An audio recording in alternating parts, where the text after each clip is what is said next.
नमस्कार, मैं हूं प्रमिला दीक्षित। आप देख रहे हैं विरासत। विरासत यानी हमारा अतीत, हमारी वो धरोहर जिस पर हमको गर्व है, जो हमारे अस्तित्व का आधार है।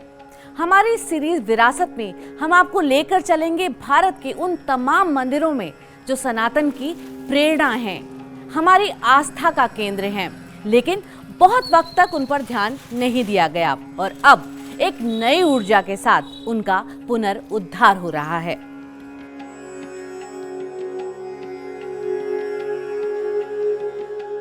चलिए सबसे पहले गुजरात चलते हैं।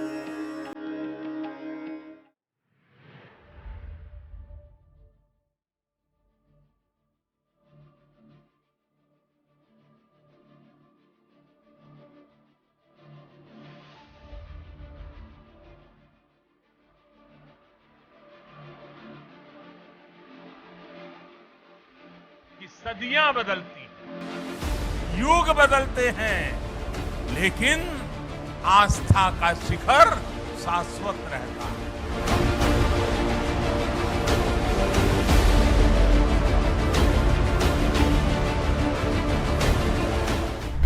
आपने हमेशा बिफोर एंड आफ्टर में वो तस्वीरें देखी होंगी जिसमें लोग आफ्टर में वजन घटाकर खुश दिखाई देते हैं, लेकिन हम आज आपको बिफोर एंड आफ्टर की एक ऐसी तस्वीर दिखाएंगे जिसमें बिफोर देखकर हो सकता है आपकी आस्था रो पड़े, लेकिन आफ्टर के बाद इस तस्वीर में आया वजन आपकी खुशी को दोगुना कर देगा।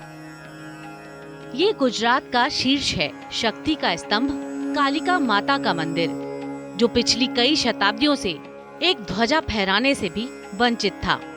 ये मंदिर पावागढ़ की पहाड़ी पर स्थित है। गुजराती में पावागढ़ का मतलब होता है हवा का गढ़। यहाँ वायुदेव की बहुत कृपा होती है, वेग बहुत होता है, लेकिन दुर्भाग्य ये कि पावागढ़ मंदिर में वायु तो थी, लेकिन वो ध्वजा नहीं थी जिसे पवन फहरा सके, आसमान की ऊंचाइयों तक ले जा सके। 550 साल से इस मंदिर में गर्भगृह तो था, लेकिन शिखर नहीं था। शिखर खंडित था, ध्वज नहीं था। जब इस मंदिर के बारे में आप पढ़ेंगे तो कई जगह आपको पढ़ने में आएगा कि इस मंदिर का शिखर टूट गया था, लेकिन ये शिखर खुद ब खुद टूट गया था ऐसा भी नहीं है। इसके शिखर को तोड़ा गया था, मंदिर पर फहराने वाली ध्वजा को भी नष्ट किया गया था। इसीलिए इस मंदिर के इतिहास को जानना भी आपके लिए बहुत जरूरी है। गुजरात के इतिहास में 550 साल पहले एक मुस्लिम शासक हुआ था। इसका नाम था महमूद बेगड़ा। इतिहासकार महमूद बेगड़ा को गुजरात के सबसे बड़े सुल्तानों में से एक बताते हैं, लेकिन ये कम ही बताते हैं कि कालिका माता के मंदिर का शिखर तोड़ने वाला भी यही महमूद बेगड़ा ही था।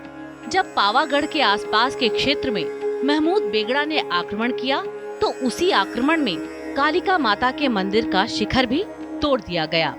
समय के साथ वहाँ उसी शहर वाली जगह पर एक दरगाह भी बन गई। कालिका माता के मंदिर पर फिर से शिखर बन पाना, फिर से ध्वजा लहरा पाना एक तरह से असंभव ही हो गया था। कहते हैं समय से बड़ा कुछ नहीं होता। कालिका माता का इंतजार भी 500 साल बाद खत्म हुआ। पावागढ़ की पहाड़ी से वो दरगाह भी हटी और शुरू हुआ भव्य निर्माण, एक बहुत बड़ा अभियान। एक राष्ट्र की चेतना जब जागृत होती है तो ऐसे ही पुनर्निर्माण होता है। अब इतनी शताब्दियों के बाद पावागढ़ में ध्वजा फिर से फहरा रही है। पहले मंदिर का परिसर बहुत छोटा हुआ करता था। 10-12 लोगों का एक साथ इस परिसर में ठहरना भी मुश्किल था। अब मंदिर के प्रांगण का विस्तार हुआ है और 100 से ज्यादा लोग इस परिसर में आराम से एक वक्त पे एक साथ हो सकते हैं। पहले सीढ़ियाँ बहुत पुरानी थी, ऊंची नीची थी, पत्थर जगह जगह से टूट गया था। लोगों को और खासकर बुजुर्ग लोगों को चढ़ने में बहुत मुश्किल होती थी। अब मंदिर तक पहुंचने के लिए बढ़िया पत्थर लगाकर अच्छी सीढ़ियां बनाई गई हैं। सीढ़ियों की ऊंचाई भी ज्यादा नहीं है। पहले सीढ़ी से जाने में 2 से 3 घंटे का समय लग जाता था। अब रोपवे से वो समय भी काफी कम लगता है। हालांकि कुछ 100-200 सीढ़ियां फिर भी चढ़नी पड़ती हैं। पहाड़ी के ऊपर एक दूधिया तालाब भी है, उसे भी डेवलप किया गया है। इस तालाब के चारों ओर परिक्रमा पथ बनाया गया है। इससे भी लोगों को काफी आसानी हुई है। मंदिर में दर्शन के लिए पहले सकरे रास्तों की वजह से दुर्घटनाएं भी हुआ करती थी, लेकिन अब मंदिर में जाना आसान हुआ है। जब भी यहाँ कोई शादी होती है तो पहला निमंत्रण माताजी को ही जाता है। शाम को पुजारी खुद सारे निमंत्रण पढ़कर माता को सुनाते हैं। माँ और भक्तों का ये संवाद एक तरफा नहीं होता। इसके बाद मंदिर की तरफ से लोगों को उपहार भी जाते हैं।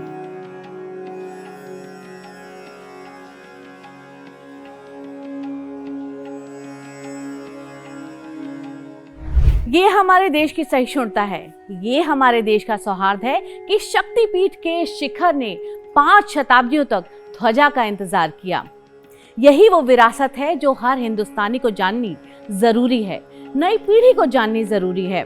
अगली बार मैं प्रमिला दीक्षित आपसे मिलूंगी एक और विरासत के साथ। धन्यवाद।